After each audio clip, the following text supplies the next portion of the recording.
Égoïsme. Ils ont travaillé pour eux-mêmes, pour leur famille, mais ils n'ont pas travaillé pour le pays.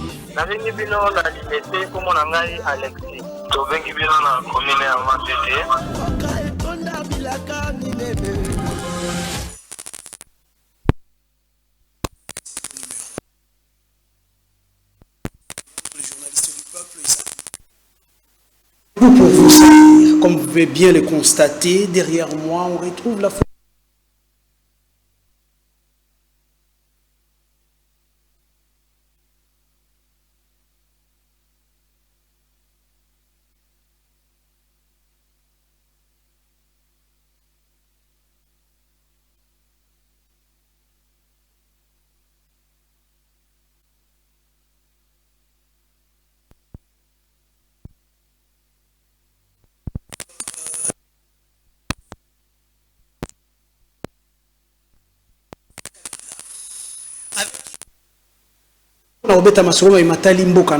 je reçois pour vous des éminents analystes, comme je l'ai toujours dit, que sur mon plateau, rien que deux éminents analystes pour parler de la République démocratique du Congo. Moto Ayambona Kozolabino Lelo Azali Bongo, président et à parti politique MND. Ces partis politiques qui se classent du côté de l'opposition, mais une opposition républicaine. Il s'agit bien de M. Prince Kinana. M. Prince, bonjour et bienvenue.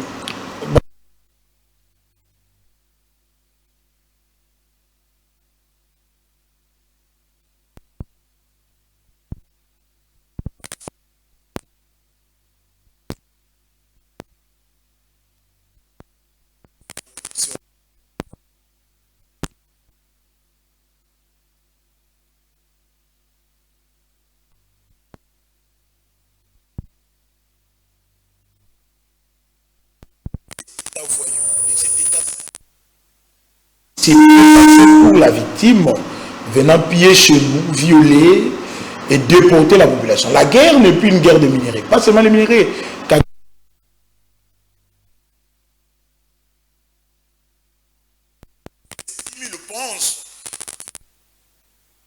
Mais qui se détrompe, il ne peut pas le faire jamais au grand jamais. Les Congolais sont debout. Nous tous réunis autour de l'article 63 de la Constitution qui nous dit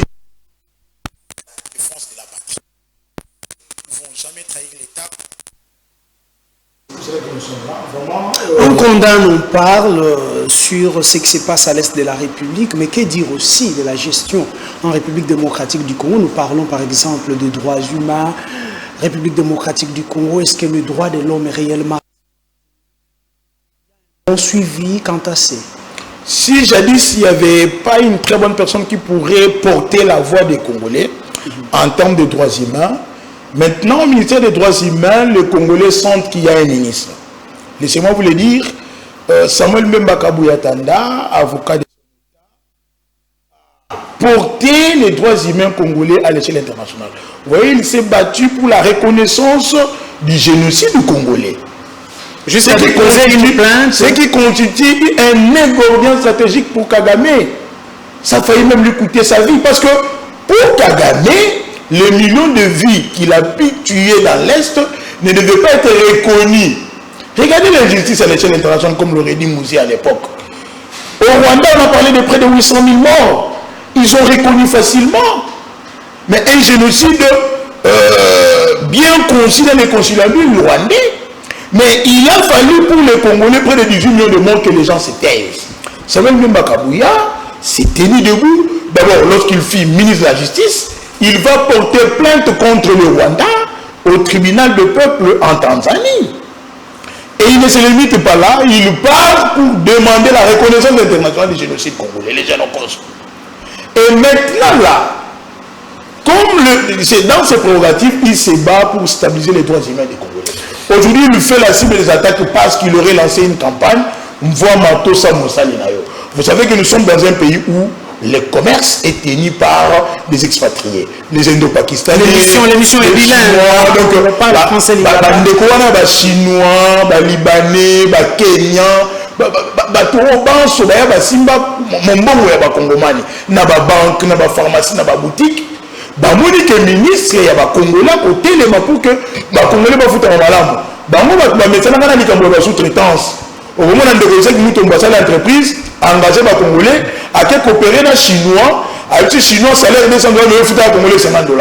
Nous faisons rien que pas na Samuel Mbemba lobité bongoté congolais il faut vivre dignement les salaires revêtent un caractère alimentaire nde place bitumba ebandi omoni awa vidéo moko batie na réseaux sociaux yaleki na biso ndeko moko ya wewa bakanga pour des conditions moko bayebi et j'ai aimé la réponse du ministre ndenge balobaka na droit que la détention est l'exception et la liberté c'est la règle mais c'est vrai que tout ça droit il y a Congomani wana lui ne se limite pas il se limite seulement là-bas il n'est pas ministre de la justice pour aller donner des injonctions il n'est pas procureur il n'est pas OPJ donc merci madame ministre va travailler selon ma attribution que Samuel Bango Samuel Mbakabou a fait la fierté de toute une nation. Merci beaucoup Ndeko Prince Kinana tozalipe sur ces plateaux na moko ya bakongomani ya mata mwakala kasi lelo il fait son retour sur le plateau de l'émission Défendre les Congolais. Il s'agit bien du troisième intellectuel des KBA Kamwanga, secrétaire général adjoint du parti politique Ekolo Ndeko Papi Diosso mbote na yo et bienvenue. Mbote Ndeko Isaac mbote na bakongomani banso bazuli bakona bango la Colandabiso na moya lelo. Donc je suis très heureux de revenir dans le plateau nayo pour relever la mboka. Et bien que chaque fois que nous avons la nanzela, beaucoup de gens ba kongomani ba kobelela molobeli. Donc nous sommes là pour na koloba.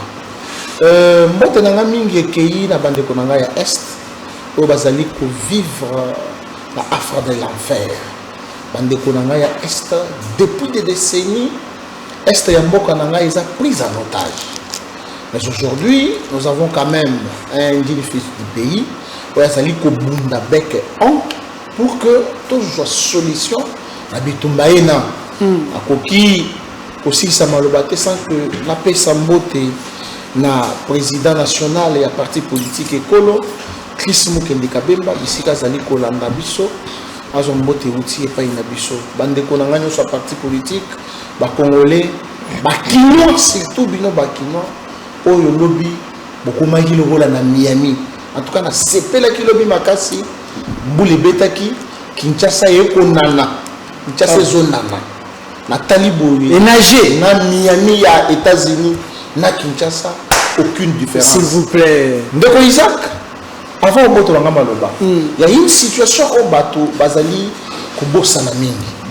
Lelo toko sepela na kan ndege ko betama ministre na Maroc. Ministre na délégation na Lolendo Nyonso. Ministre na délégation Lolendo, je pense que la caisse publique avait déboursé beaucoup de moyens financiers. On parle de 28 millions. 28 millions de dollars. Pendant que Batouba fêtait. J'aurais appris que Batouba Foutamate parce que le ministre Yomoko a lobby que Batouba Foutaki a fêté dans le Nungote. Batouba peut-être va vivre il y a décembre et poli parce que Batouba Bango avant, Bazangaki façon de conserver. Mais dans un Didier Boudimbo, ministre il y a sport et l'Asie. Tant que Maroc, s'il vous plaît, est-ce qu'il y a une différence? Les Lokende, la Kasaï orientale, chez moi. Et c'est comme un stade Kachalabongo. C'est de ça dont même je voudrais parler.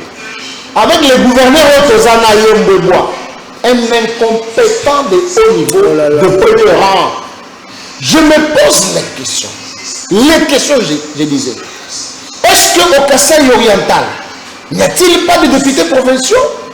N'y a-t-il pas de sénateurs qui peuvent regarder avec un œil vigilant la situation des stades au Kasaï oriental? Ce n'est pas seulement au Kasaï oriental. Va dans d'autres provinces, même chez mon ami. Dans le Congo. Dans le Congo. On voit que stade des athées. Quel est le rôle du ministre à Stade Lumumba. Papa, je te dis. Namatadi catastrophique. Voilà pourquoi je m'adresse au président de la République. Le président de la République sait très bien que le parti politique écolo est pour soutenir l'IE. Mais nous avons demandé au président le changement, le renouvellement de la classe politique. Merci. S'il vous plaît, Isaac. Merci Saboui. 2026 on a un message dans le président de la République a commis ça tabac congolais biseka seka. S'il vous plaît, comme ça va congolais biseka seka, cela veut dire quoi? C'est-à-dire qu'on arrange quand même le social des Congolais, on sécurise le peuple congolais, on répond aux désidérata du peuple congolais. Il y a un monde qui commis ça congolais. Les lois, et la structure, moi, je commis ça congolais biseka seka, c'est winner. Merci. Merci de Maître Papi Diosso. Nous prenons troisième invité, la mission à Mokolo Alelo, un habitué aussi de ces plateaux. Vous aimez bien ces analyses. Adali, politologue de formation. Il s'agit bien de M. Kelvin Zalampangui, président YAMEC, mais aussi à structure Genève. Mbote Nayo est bienvenue. Mbote Monamboka Ezaki Mutombo, surtout merci à Lokasa. Au PS, tout le Panzantec ensemble. Mbote na président Kinana, Mbote na troisième intellectuel, Maître Papi Diosso. Tosepe to kabola mayele na bato wa mesana kolanda biso na bato wa lingara biso opposition majorité to lobby ba congolais et opposant à l'ennemi ya pays majorité par les ennemi ya peuple té donc on travaille pour na intérêt et avancement ya mboka na biso. Ne jamais trahir le Congo. Je suis mec, je suis patriote, je lutte pour l'égalité sociale de mon peuple. Aussi longtemps de konato obika na injustice yeba ke tokoloba kaka. Parce que papa est la cima, ata fimbo, ata bakokanga, ata torture, ne jamais trahir le Congo. Or, même trahir le Congolais et puis le Congo, ali bateau, va pouvoir après l'article 58, c'est un peu qu'on dit, on partager équitablement. Or, nous devons na etali bongo bato ba osala misala ya mboka na biso comment ba futa bango na chaque fois awawa avant que ne pas ba pakistanais ba libanais d'abord biso na ba ministère na biso il y a EPST avec une femme incompétente le Congo ya Samal s'il vous plaît à l'aise à futa ma plus de 20 000 $, mais enseignant à un ministère là on a 400 000 francs congolais. C'est vrai qu'on a coûté 100 000 francs. À matin, ça allait comme 400 000 francs. Mais ce n'est pas suffisant. Ce qui est récemment, on a fait 20 000 $. Bon, c'est qu'on a plus. Et pas, il y a son excellence, ministre, il y a droits humains. Samuel Bemba. À la sorte personne, vraiment, Tosa Moussali. Raïssa Malou, Tosa enseignant. Très bien. Député, tout ça enseignant. Enseignant à femme, ça mal, casse pour le carré, ça mal. Quand le ministre, on a tout mettre à malam. Plus d'ailleurs, c'est plus de 28 millions. On peut dépasser la canne à Wawa. Et on peut retour, ça, il a fait 800 000 $. Bon, qu'est-ce que ça a administré 27 millions 200 000 $. Et qu'il a offert. Il a offert, mais au retour. 800 000 $. Sauf aussi 27 millions, plus de 50 millions de personnes à Maxa. 78 millions. Dans Monaco. Dans Monaco. Si il mange à pays. Il y a eu contre sport pour les Zimboka. Vous êtes d'accord. Mais le monde a offert qu'il mange à Mboka. A vu combien? Combien? C'est ma veste. Gratuitement. 50 millions. On va faire ça à Baksawana. Sauf qu'il y a presque le monde. Attends, 10 000 à Pamba. Aujourd'hui, le pays est honoré. Je le dis à haute voix. Je suis mec, je suis patriote. Mais moi, je savais trahir le Congo. Il ne faut pas gaspiller un bon qui a que ça l'État bêtement. Très bien, merci beaucoup. Vous comprenez que c'est bien parti pour l'analyse. Nous réfléchissons le Congolais, tout le monde est kazakh, casquette nabiso politique, il y a un camp politique. Nous réfléchissons le Congolais. Naebi que la mission bazalagana pour la voilà mon thème mabé. Mais les gens pour réagir à travers le numéro qui est là, comme l'angaï. Bandeko yanga ya Angola, vous m'écrivez beaucoup. Bandeko bazali na Kinshasa, komaka déjà pose à la tête que vous komaki na retard. Motuna nanga ezali boyi. Est-ce que Mouzé Laurent Désiré Kabila, et c'est bien qu'on reconnaître solo le kola héros national pour la Mayasani na RDC Toté. Les conséquences, il y a qu'on soit pouvoir na yé. Est-ce qu'on peut reconnaître ces messieurs comme un héros national? c'est ce que nous allons essayer à débattre. Je vais commencer avec le président Prince Kinana qui aura 5 minutes et analyse. Mouze Laurent Désiré Kabila, 25 ans après sa mort. Je vous ai lu à travers Tribune Moko et Okomaki, Lobby. Est-ce qu'on peut les reconnaître comme héros national? Le vrai soldat du peuple. Vous avez 5 minutes. Merci beaucoup, Ndeko Isaac. En tant que nationaliste, c'est le rôle de Mouzé Nengadalaki. Nous avons que la politique Balobaka, le bonheur du peuple fait l'honneur des dirigeants. Bolingate que gouverneur ya ville Kinshasa a comme nganga ya kisi to comme nzambe so gimbule ko beta che batol maye comme raïsus na balabala te. C'est un phénomène naturel. Ah totika ya Kinshasa ya et c'est ngeli ko pese na nu matondi. Parce que si on t'a mboulé petit 2 jours, Namboula était le 4 avril passé. Dans le 5. Oui, ça dans le 5, ça va sinistré. Mboula était le Beleki. Mais il y a eu combien de morts? Il y a eu combien de morts? Va répondre. Pourquoi? Parce que Moussala et Salemi, qui rage à Bakanivo, Baïsakibino, qui rage à la rivière. Comme urbanisation sauvage, comme on ordre urbanistique, comme la Kinshasa, le matériel est kozwa, le matériel est kozwa, politique publique est en place pour la Kinshasa et ça pour corriger ma belle surtout les alaki avant. Bon, aller pour reprocher Daniel Lumumba, bon, quand à Kinshasa il y a près de 50 ans. C'est très méchant. Ah, il faut lui donner combien de temps pour voir Kinshasa se redresser? Daniel Bumba kuta Kinshasa New York, toi kuta ngolo la Marrakech, kuta ngolo la New Delhi. To lui pété ka komisa ngolo la Berlin. Mais to lui que Kinshasa et que kuma Kinshasa au bakino balingaki. Merci. On le voit à travers Banzela ou Jerusalem à travers toute la ville. Kinshasa est en chantier aujourd'hui. Certes, Mboula Sokebeti babalaba la fait ton dabamai. Mais est-ce qu'il faut juger le gouverneur? Tant d'écoulement à maille. Regardez après la pluie. Bamaï n'a pas sali combien d'heures. Mais avant que Boumba dans la gouverneur, Bamaï au sala, 4 heures du temps, 2 jours, il n'a pas les longs ratés. Mais au lieu de critiquer Daniel Boumba, moi j'ai vu une ONG. Na ben mon les gens qui gouverneur non tu es bien écouter mais tout parce que tu peux répondre n'appel à salon obligatoire. ONG ba ko BPPF. Une dynamique qui est maman basana na ba ko kombo la Kinshasa. Donc Papi Josso allait place critiquer gouvernance à Kinshasa. Quand on va na limiter na moi ba place ali candidat kuna sensibiliser ba na moi ba s'approprier salon obligatoire. Merci beaucoup la kabaka niveau toujours civisme na responsabilité citoyenne pour que Kinshasa na biso. Merci, il vous reste 2 minutes 30. En 2 minutes Mouzé Laurent Désiré Kabila est un vrai soldat du peuple. Mouzé héros national, soldat du peuple qui manque beaucoup aux Congolais.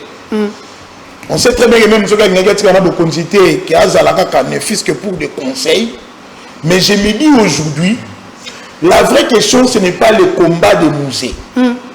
Question, madame, est-ce que nous sommes dignes de son héritage?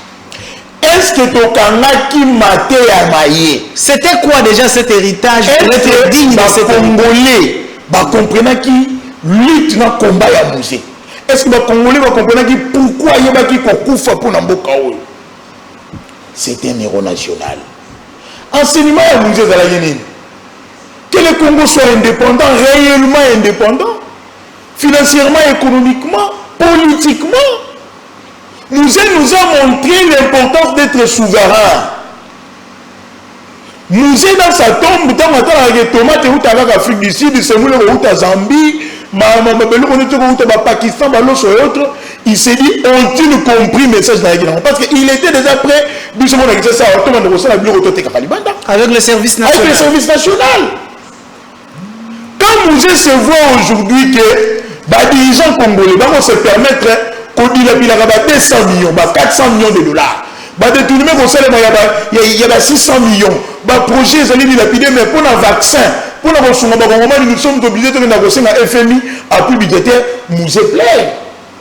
Lorsque Mouzé voit que les Cambodgiens de Tumba ont émis la Liwa, Bissou va Congolais, pour que tout bâtir une armée forte, républicaine, Mais nous pensons que c'est Trump qui viendra donner la paix à ce pays. Musée est en train de dire, mais est-ce qu'il va comprendre? C'est-à-dire que l'interdépendance, comme héritage, l'héritage des musées, son combat aujourd'hui, tous allez pour jeter un mot en pâture. Les grands Congo n'arrivent pas à se relever. Et pourtant, ils nous avaient déjà averti que la guerre sera l'homme de la population. Que Bateau Banche, c'est lui va se préparer. Même dans le village, moi, j'entends Bateau Tolo. Musée avait fait de cette guerre une question nationale. Mais qu'est-ce que nous faisons aujourd'hui? Pendant que nous sommes agressés, tout le monde Bundana, tout le monde a un discours qui est ethnique, tout le monde Fingana, tout le monde Inana, tout l'humanité. Bah, propos séparatistes. Et pourtant, la politique est une famille. Ici, on parle de la nation qui est agressée. Donc, le combat de Musée, c'était libérer son peuple. Il avait déjà compris le jeu du Rwanda. Merci Il avait compris que l'agresseur ne vient pas seulement dans la peau de minerai Nabiso, mais c'est même les Congolais aïe banane komatissa degré à patriotisme. Merci beaucoup. Je reviens à vous. Atako mayolobi wana okobeta lisolo ya héritage. Ba Congolais musu ba komituna. Nyonso tozali lelo ko vivre. Tokobeta lisolo ya héritage. Mais qui a amené ce qui nous inquiète? Porte d'entrée na bango balobi ezalaki musée. Je reviens à vous. Maître Papi Diosso, est-ce que vous reconnaissez aujourd'hui patriotisme ya musée Laurent Désiré Kabila? Koloba que Joseph musée Laurent Désiré Kabila est le vrai soldat du peuple. Il a laissé héritage au biso moko tokoki ko gérer yango malamu te. Qu'est-ce que vous répondez à toutes ces accusations? Merci beaucoup. Bandeko bazo benga biso nakotanga kaka ba message s'il vous plaît. Bo benga biso te, nous sommes en direct mais nakotanga kaka ba message. Écrivez. Merci beaucoup Ndeko Isaac pour la question, mais avant il y a la question il y a patriotisme et à musée. Je suis dans l'étonnement. Na zone du matin que moto ya vandi en face nanga et ça prince qui n'a nunga na yebi président national ya MND. Prince qui n'a lorsqu'il parle de Bumba à Oseka Na Kinshasa total émission. Aujourd'hui on a les rires sur ses lèvres. C'est-à-dire que ce qu'il dit ne sort pas de son cœur, mais il est dans mon corps. C'est quoi ça? Parce qu'il vous dit c'est un phénomène naturel. Est-ce que tu as les bêtis? Mais ça lui combien de temps? Est-ce que Batouba Koufi? Mais est-ce que Mboule est commettre Badegate? Mitouka Batou Bébité? Ainsi de suite. Alors, Bibo, c'est ça la phrase qui m'a beaucoup plus intéressé. Bozo attaqué Bumba pour la Makambu il y a 50 ans. Place dans le bureau. Dans le bureau, presque il y a ce qu'on appelle en latin Moulojoua du Loa. Pour dire quoi, Maître Papi Diosso? C'est ça qu'il veut dire. Comment est-ce que Azomilo, parce qu'il a le défendre le pouvoir, quelles sont les raisons où il est poussé à comme opposant? Parce qu'il reproche Félix Tshisekedi n'a pas 50 ans. Tu vois comment il se contredit? Donc, on ne peut pas reprocher Bumba pour le Makambo et la Salade, mais on doit reprocher le président de la République pour le 50 ans. Merci beaucoup. Tout le monde musée. Tout le monde le 16. Le 16 janvier. Prince Kinana Moulojoua du Loa. Là, na bande ko na tanga Congolais bakangi phase la même membre de la parti politique MND ba yoba que président bango Moulojoua du Loa. Je reviens dans le musée. La question que nous devons nous poser, pendant que Prince Kinana a parlé de musée, moi je me pose la question, est-ce que musée a dit qu'on libérait Bisso? Tout musée a dit qu'on livrait Bisso? C'est ça la question que nous devons nous poser. Et chacun aura sa façon de répondre. Pour Manga, troisième intellectuel de Kabila Kama, Maître Papi Diosso, les prophètes politiques. Moi, une fois président de la République Namboko, comme moi, vous allez rayer la liste des héros nationaux. On ne peut pas comprendre que pour libérer son État, pour libérer sa nation, vous coalisez avec les étrangers. Aux Bango, au Meni Bango, oyena bango awa. Et lui-même, Mouzé Alobaki, je leur ai dit d'entrer chez eux. Mais mon étonnement était que je vis mon ministre des Affaires étrangères plier ses valises. Ça, c'est quelqu'un qui est venu libérer. Et donc, Ndeko Kelvin, Tangozo Kolobake, n'est jamais trahir les Congo. Je me rappelle le 31 décembre, moi je suis chrétien, le pasteur Maurice Chimanga a Teibiso, a Pessibiso, thème il y a année, le vin nouveau. Mais dans ma explication, il y a Pessi verset biblique, on ne peut pas prendre du vin nouveau, mettre ça dans les outres neuves. Dans les vieilles outres. Dans les vieilles outres, merci beaucoup, Président. Comment nous pouvons prendre une phrase de celui qui a livré le pays aux ennemis comme une phrase fondamentale? Et ça, le point de Joshua, vin nouveau, de Tchango, vieille outre. Vous comprenez? Donc, pour moi, Mouzé Aza héros national était bon. Textuellement, oui, parce qu'il est reconnu en tant que tel, mais c'est une analyse que moi je fais. Donc, si aujourd'hui vous avez cette responsabilité, il doit être rayé. Merci beaucoup, merci Papi. Parce que la difficulté que nous avons aujourd'hui, c'est Mouzé qui nous l'a amené. Merci beaucoup, parce que Papi. Si Mobutu n'était pas à la fin de sa vie, Mouzé a Kokaki Kokotate.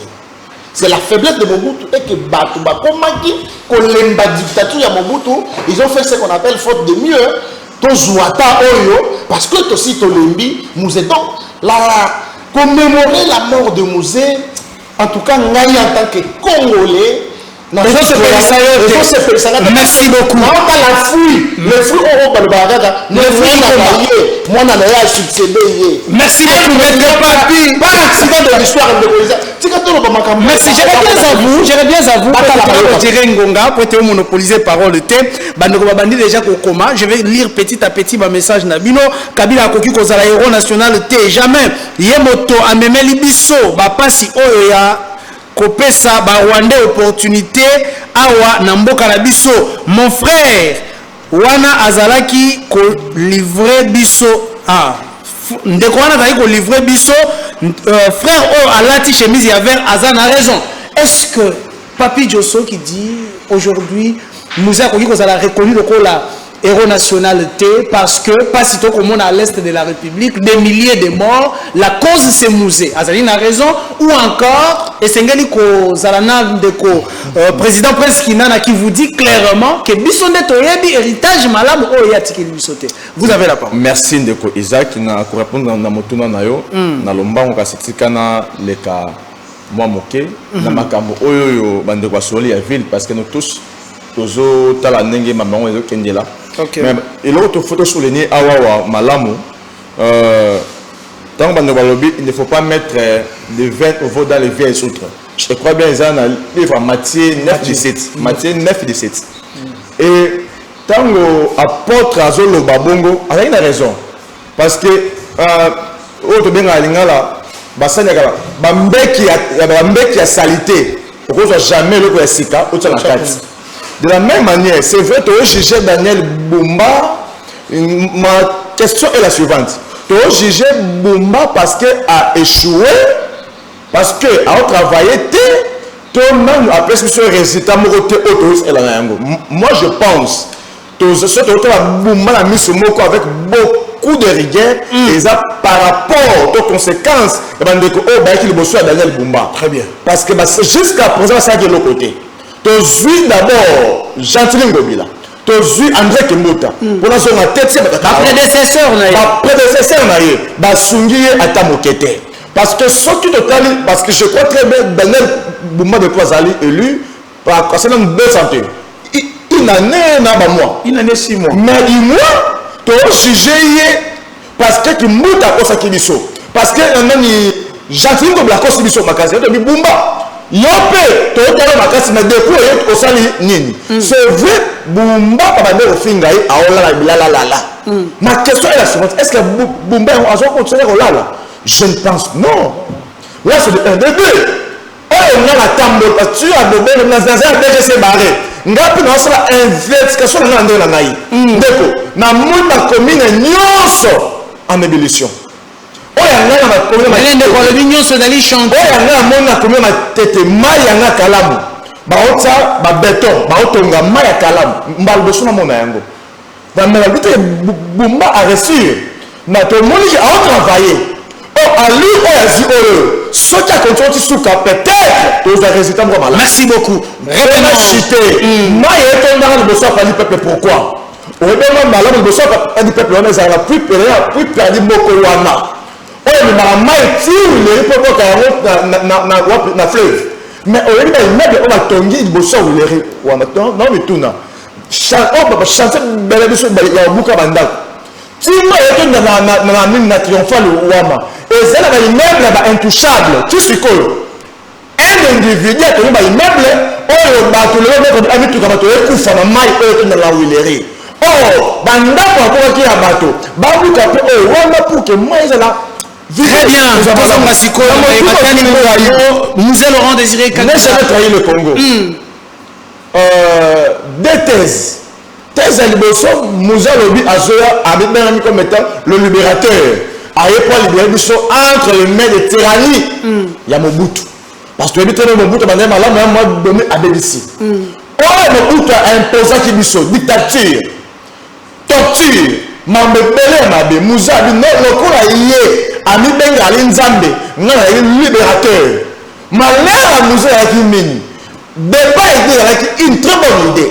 Mais bateau qui est pour qui banani tant qui a signé pacte naie contrat naie na ba rwandais aye bien mo deal ni ko ya salaki ba rwandais ba accompagner mais là où moi j'apprécie cet homme puisque autant m'a commis alors je suis nationaliste mais attention nationalisme wana esengela qui est la mukakaka tango akomi azui bokonzi to esengela qui est la mukabanda babandaki ko signer ba accord de l'Emera appliquaki auto benga la politique na kombo ya livre ya Machiavel auto a commis parce que Machiavel a dit tous les moyens sont bons pour réussir Mosé a tellement que Nazali a force cité bato ba fera pour aller bangolo poto de rambo parce que Mobutu toto signer na biso et to 300 km voilà signer na e Mosé a signé accord ya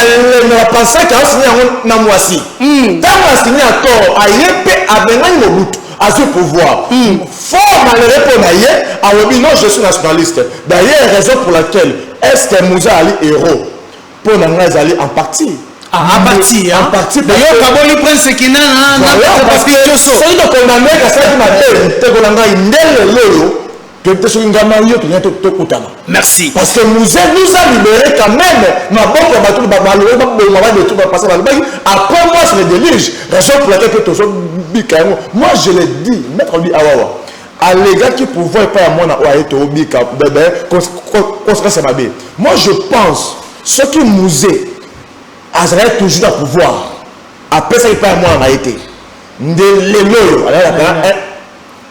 bien merci beaucoup je reviens à vous alors salut Télé Okapi et ça ndeko Trésor Manzita Daniel Bumba Zali Bongo bon échantillon c'est pas tellement bien malamu akosala eloko te na ville ya Kinshasa est-ce que dali kolakela soki da kolakela ya malamu te mboka na biso sengeli toloba toujours mazali comme tindika biso vers l'avant ndeko mutsusa za ko komela biso pona koloba ete l'héritage ya musée ezali bongo Joseph Kabila Kabange soki lelo Joseph Kabila totali lolenge na ye ya ko gérer tokoki koloba te ke musée azali bongo héros national. Alors, Mbote, Nazubino vers la fin, Kassi, Pona Oyo et Taliville, Bosoto, Ezosila, Te, Tilelo, Boyebisa, gouverneur, Yakinchasa, Abakisa, Bakampagne, Nayeya, Balabala, Eza Wenzete, ainsi de suite. Et bon pasteur Ogi, depuis quelque part. Merci beaucoup, Bandeko Bozo, comme la depuis l'Angola. Bandeko Bozo, Tinda audio, comprenez que nous sommes en direct. Moi, et on attend la audio, la bino Rosalate, écrivez-nous, pour ça, il a un message et un texte. Prince Kinana, on vous contredit. pour la Kolobaete, quand a déjà héritage à héros national, et qu'on faut définir ma qualificatif, faut essayer de topper ça. Lumumba lelo, Lumumba bomisi ba Congolais te, Lumumba tikali biso guerre à l'est te, Lumumba n'a pas signé la signature local à l'Emera aux allez côté une partie en mboka na biso. Sur quoi vous vous appuyez au juste?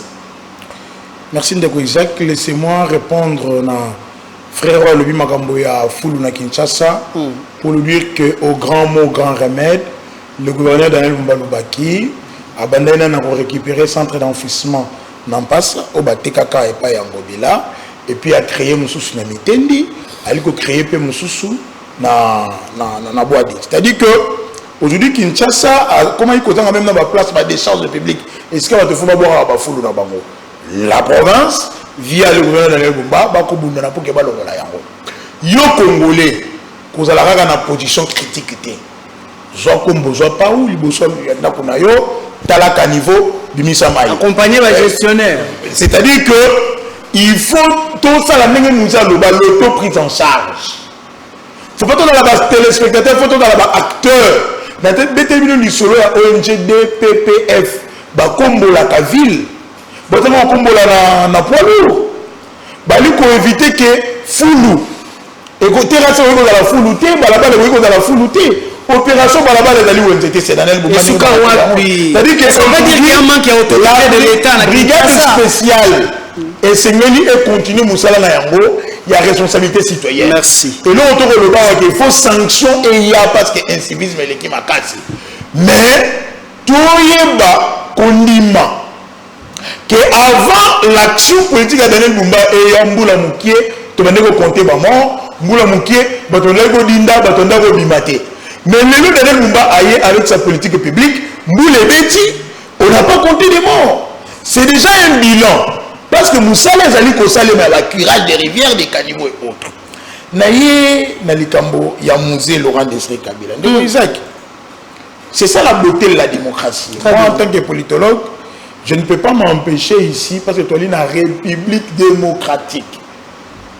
Dans le baquet, n'a pas qui s'en décoise d'un point de vue au contraire. C'est ça la beauté de la démocratie. Mais il ne faut pas que ma point de vue n'abisse au cracher sur la mémoire de tout un peuple.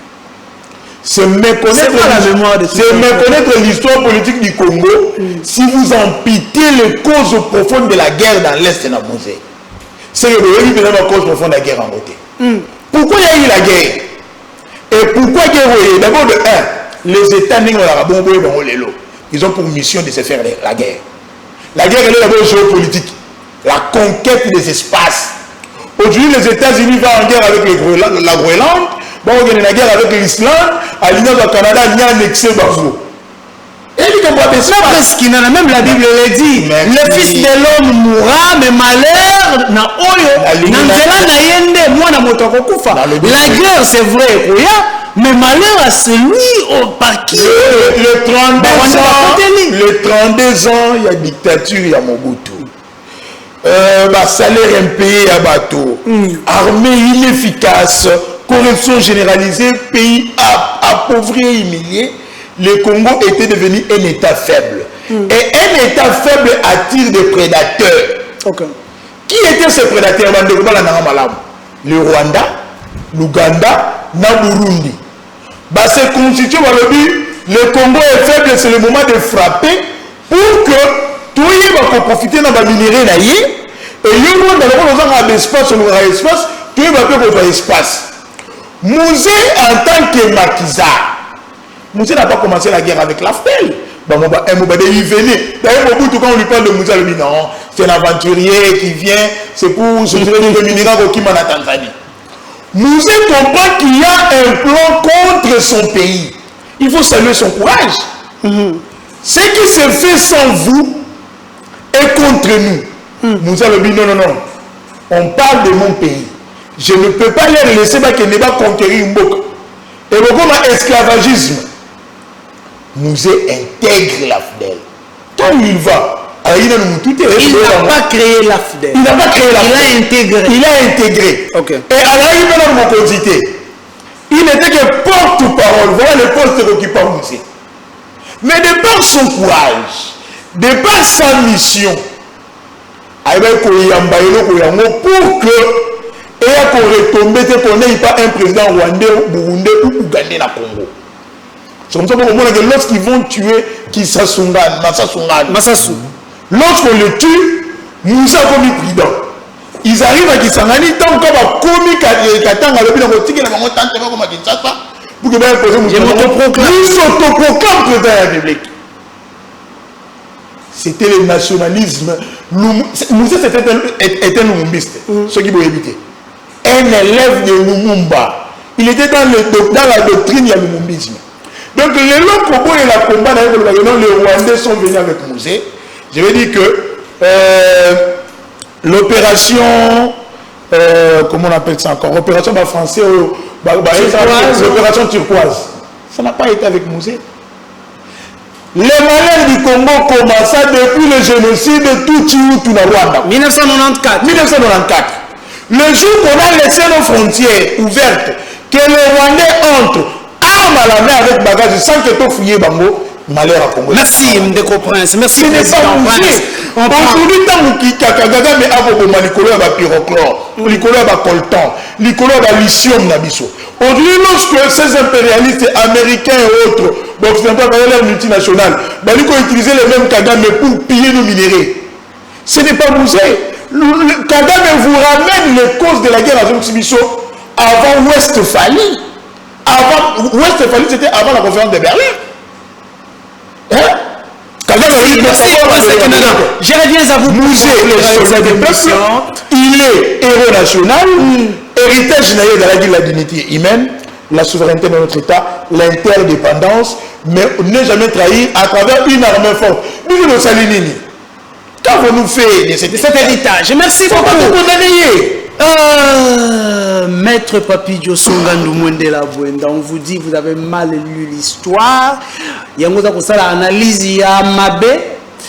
Moussé Laurent Désiré Kabila a signé à l'autre côté, Azalaki porte-parole, mais il a pris le courage pour empêcher Rwandais comme président de la République qui n'a pas posté Moussoussou. Vous avez la parole. Merci beaucoup Ndeko Isaac. Vous allez constater avec moi ensemble. Écrivez, ne nous appelez pas s'il vous plaît. Président Kelvin à comprendre que Ndeko Prince Kinan a changé. Ah, a changé Maloba? Non, a changé Maloba. Attitude faciale. Ah oui. Par exemple, le Makamba Bumba pour la deuxième fois, il a mis du sérieux à se quitter. Allez, la Seigneur.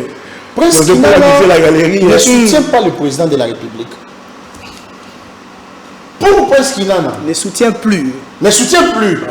Pour Prince Kinana, donc tout ce que le président de la République fait est bien dit. Il y a un monde à soutenir. Mais Prince Kinana soutient la personne qui travaille dans le président de la République. Cela veut dire quoi? En latin, on dit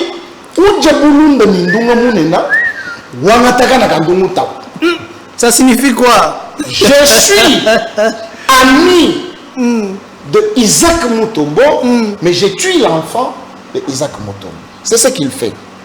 Comment peut-il nous expliquer? Bumba qui travaille, parce que Nazolo Bango terre pour que Batwa comprendre. Bumba qui travaille pour le président de la République. On peut féliciter Moussala Kosala, mais le président de la République pour qui on travaille, on va abandonner. Est-ce que le parallélisme Wana? Je peux répondre. Non, tu n'as pas la parole. Il est dans son temps de parole, je reviens à vous. D'accord. Est-ce que au sommet tilapia à bota sardine? À bota tilapia. En latin, chique la cachetochile la moussa.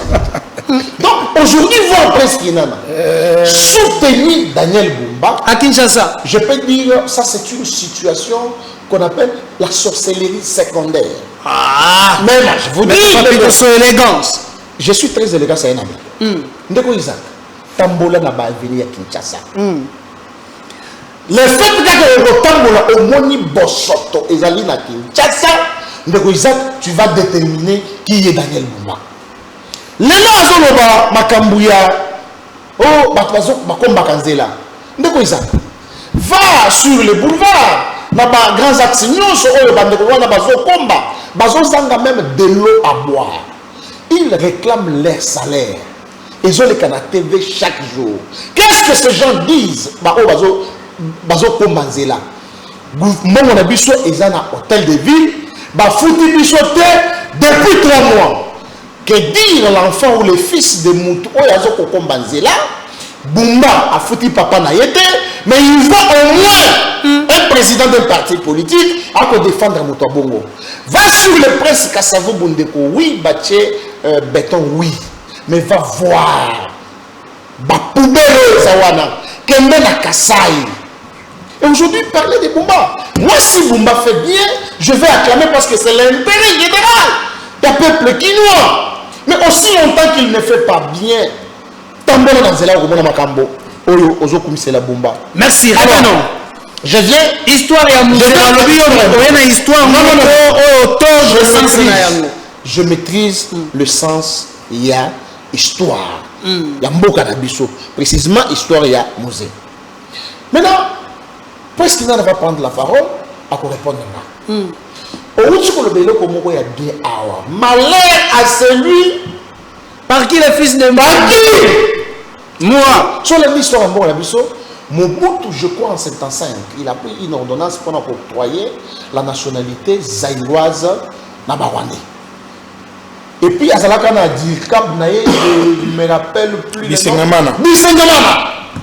Mais lorsque Mouzé vient, oui, Mouzé a commis mi-fic, mi-raisin. Ok? Ayoki Likambouya. Moukarae Bazolo Belango, allié à intégrer FDLR, a commis porte-parole. Mais quand tu es devenu porte-parole, au Salefort Batouana Basungi au Koti, tu viens, qui vous avez nommé au travail à Banane? Chef d'état-major. Chef d'état-major à ministre des Affaires étrangères. Mais je voudrais que Ndeko Presse qui n'a pas eu sa balande bazolanda biso attendre les biso ba kombo ya batwa. Oh bazalaki ko travailler dans musée. Na ba accord ba signata. L'enfant est-ce que akosala les contrats ya tata na ye? Merci. Kabila Joseph est venu. C'est pourquoi moi j'ai toujours dit le malheur du Congo, c'est la Kabylie. Oui, Mobutu a joué ordonnance. Après ça, il a nationalité. Est-ce qu'il avait octroyé un poste stratégique dans Batouana? Quels sont les postes que les Rwandais occupent dans beaucoup de côtés? Les Rwandais, comme président de la République, les Rwandais, comme la Cour constitutionnelle, les Rwandais, comme l'administration publique, les Rwandais, l'armée, Kakanamboka. Merci, maître. Aujourd'hui, tout continuer pour le héros national, au nationalisme, maîtriser l'histoire de. Oui, je vais vous parler de l'histoire de Galilée. Galilée a été tué par les catholiques. Pourquoi? Pesaka a raison. Après, la terre tourne autour du soleil, le soleil tourne autour de la terre. Cette confusion. Je pense que c'est un intellectuel. Il connaît bien cette histoire. Et aujourd'hui, voir le troisième intellectuel de Kabila Kamou. L'intellectualisme coule dans mes veines.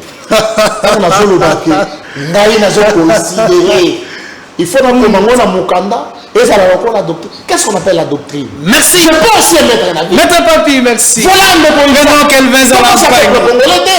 Merci beaucoup. Kelvin Zalampangui, on vous prend, mais que je lise 2 messages. Le pasteur Ogui demande que je puisse lire la dernière phrase. La campagne de Daniel Bumba, Balabala Eza Wenzete, a continué na yango pe Bakissa, Balabala Ezali Barte. Alors, un autre Congolais nous écrit: bon après-midi, Ndeko Isaac, Zangaï, Monsieur Ig, na sepelarana émission Nabino Makasi, Mouzé Laurent Désiré Kabila a mérité Kobengama héros national, tandis que Daniel Bumba, Monsala Moko, Azosala, na ville, ya Kinshasa, Ezali Te. Alors, nous prenons un autre message. Bon après-midi, très cher journaliste d'investigation, c'est Maître Marc. Ma contribution est celle-ci. Mouzé Laurent Désiré Kabila mérite d'être un héros national. Nonobstant, c'est humain comme Mobutu n'était pas un vrai nationaliste. Et puis, il a été fort. C'est pour cela Mouzé avait traversé avec les armes, mais à travers lui qu'on a reçu la fin du régime Mobutu. Il a restauré le nom de la République démocratique du Congo, qui était Zaïre, héros de la libération, mais pas nécessairement un modèle complet de gouvernance en République démocratique du Congo. Alors, on va achever tour à parole avec Kelvin Zalampangui. Votre avis, toujours, satire entre Maître Papi et Prince Kinana sur Musée Laurent Désiré Kabila. En ce qui concerne l'histoire, on dit l'histoire a été mal comprise et pas Ndeko Papi. Ndeko Papi a présenté P.O. Ezali qu'on pouvait être Azali Bongo au Télémela, qui est héros national et à musée. Votre avis? C'est la beauté de la démocratie. Très bien. Maître Papi a présenté thèse naïe, n'a raison naïe. De l'autre côté, le président qui a présenté P.O. Yaye. Car Ndeko Isaac Yambona continuellement moqué. Nazo loba juste phrase moko ndeko baeba ete Kinshasa eloko ezobika to benga yango na français douleur d'accouchement.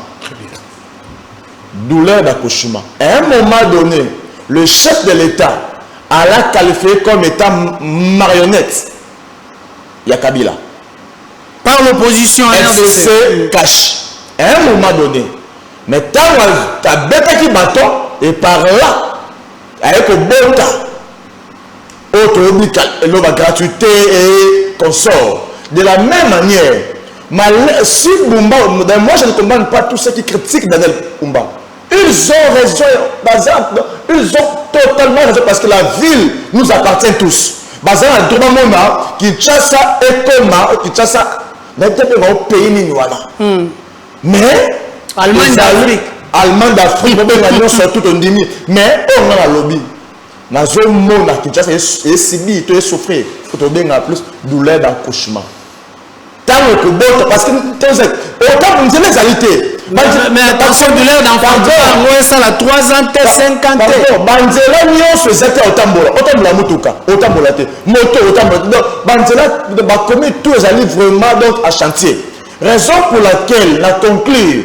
Tokoyeba si réellement accouchement Bumba a votre sur ville moko sainte to abota Kisimbi par là toyeba mais otoloba il y a douleur d'accouchement to pesa eta tout le ndenge mabango eko yeba ko évolue moto a géré 5 ans vous allez quand même un peu moins tolérant qui monte à 10 ans un peu tolérant mais pas 10 ans plus de 10 ans il monte un peu tolérant.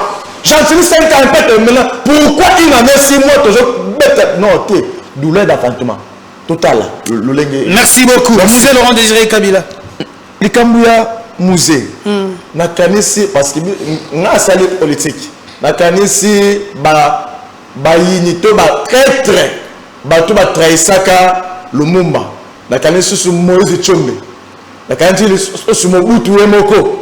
Et là, période de plus Belgique, États-Unis, consort. Si aujourd'hui le Mumba n'est plus, suite, il y a des Nino Atangwana, aux Mobutu, aux Moïse Tchombe, et Belgique, États-Unis. Bangonde, Bagama complice au Baboma, le Mumba. Or, moi je le dis, Musée Laurent Désiré Kabila, heureusement, tout le président a précédé. J'allais dire ça dans la première prise de parole.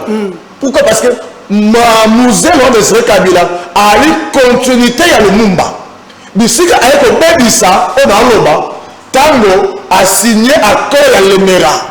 Et tout le monde a dit voilà, mais après que tu as Mboka, on se ressaisit encore au Monasuka. A dit je suis nationaliste. Ne jamais trahi le Congo. Tant mieux mourir. Que parce que c'était après les dégâts ça. Après les dégâts oui, mais ndeko. Moi chaque fois moi na surtout il y a moqué à l'obaye papa na yale makasi. Ata wali na olemba moi na so moqué à la trop sûr mais papa oyaye. Nous à la trop sûr na bino ngamona okate parce que Mobutu a fort. Tane bato tsanga to benga na ye to moma ki yango. Kolobake musée Ali héros nationalité normalement est pesé trop non il a lutté et c'est là que non pas Mawa parce que ok parce que si aujourd'hui ceux qui me lèvent baraté Ce qui tire le Rwanda, un petit pays, à cause de la fameuse phrase N'est jamais trahi le Congo. Parce que même les mots candidateurs à pays phrase est en raison pour laquelle Motonios a causé côté pays il y a Merci. Merci beaucoup. Alors, je vais lire 2-3 messages. Je vais accorder 30 secondes à inviter Nangai Poete Toshite, journaliste Mouzé, franchement, Azali, héros national, pour assurer sa mentalité à dictature.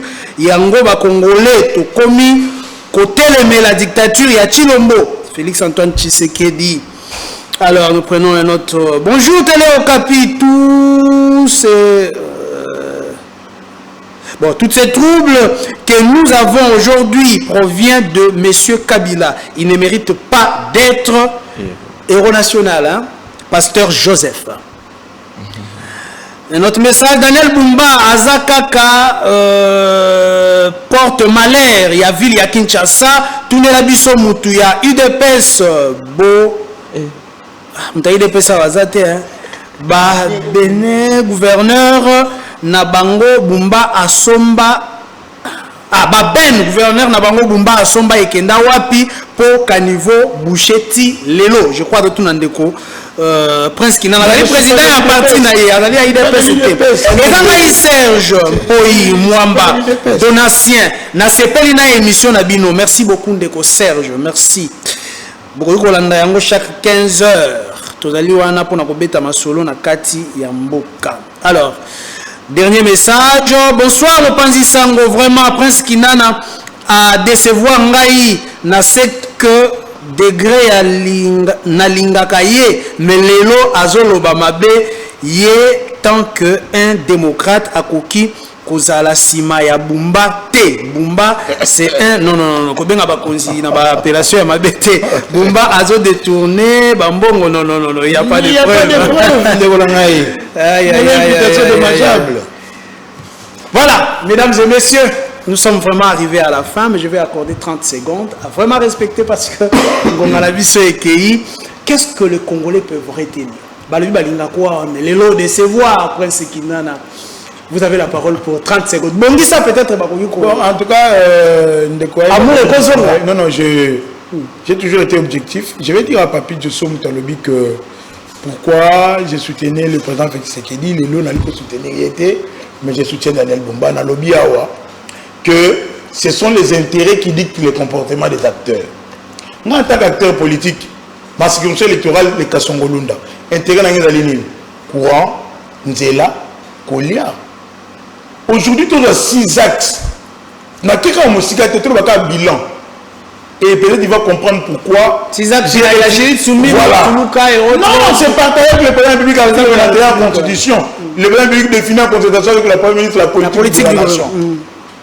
Sécurité, Tchingeng. Diversification de l'économie, Tchingeng. On continue. Création de l'emploi. Merci. Tchingeng. 30 secondes. Pouvoir d'achat congolais, Tchingeng. Mais maintenant, dites-moi. Lorsque le président qui nomme, qui voit ces gens, Ali ko sanctionner Bambote, Ali ko l'orienter, il est médecin dans la médiocrité. En tant qu'acteur politique, il faut continuer de. Merci beaucoup. Non, 30 secondes. Non, pour Mouzé, je clôture pour Mouzé.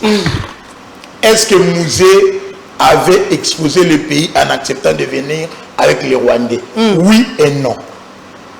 Pourquoi? Plus de 30 secondes. D'abord, Mouzé, plus de 30 secondes. Le Rwanda avait dit quand frappé parce que Mobutu avait déjà affaibli le pays. Mais Mouzé s'est ressaisi pas plus tard, en 98, en se débarrassant des Rwandais. Mais si vous bichons les lotos salinini. Merci beaucoup, la question est posée. Maître Papi Diosso, votre réaction? Ma réaction est la suivante. Prince Kinana, le joie du Loa. La preuve, non, la preuve. Moi, je n'écoute pas les téléspectateurs Balobi. Prince Kinana te sepe la canaille. Voilà. Prince Kinana vous dit ceci, Namo, ya soukanaï. Diversification économique pour Félix Tshisekedi, 0. Sécurité, 0. Ni nous sommes emploi, 0. Tozoni maintenant ce qu'on a vu à Kinshasa. Sécurité, combien? Pour la bombe. S'il vous plaît,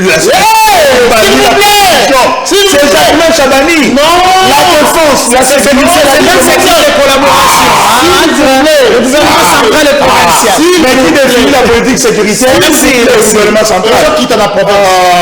La province exécutée par le commandant mobile. Merci. Salubrité. Et dans le sous En tout les Kitoko. Très bien. Pour la Félix. Non, j'ai dit pour. Merci.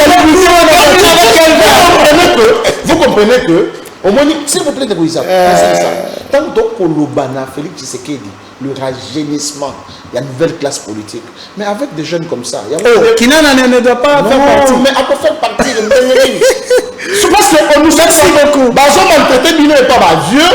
Il y a souvent les autres qu'on n'est pas vieux. Merci beaucoup.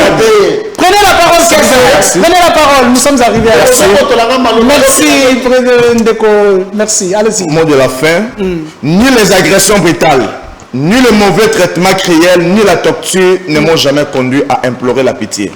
Car je préfère mourir la tête haute, avec une foi inébranlable et la plus grande confiance dans le destin de mon pays, plus que de vivre en esclavage et dans le mépris des principes sacrés.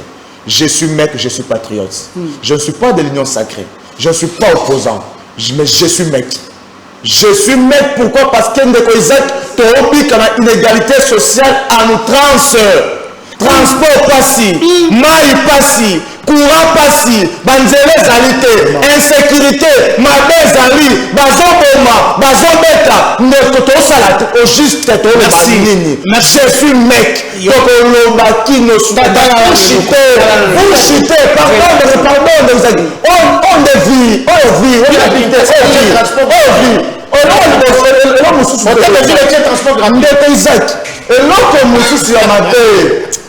merci beaucoup, émission Montréal Pessana l'image Johanna qui sait quelque chose. Voilà, joyeux anniversaire au président Yamec qui fête son anniversaire aujourd'hui. Quel bel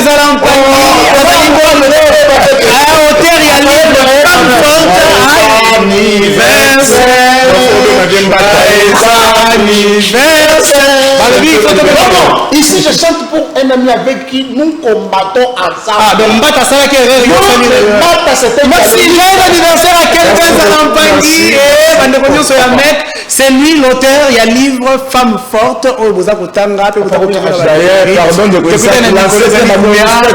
Merci. Je pense aussi, madame, il y a comment on appelle? Il y a une famille, c'est un livre Femme forte.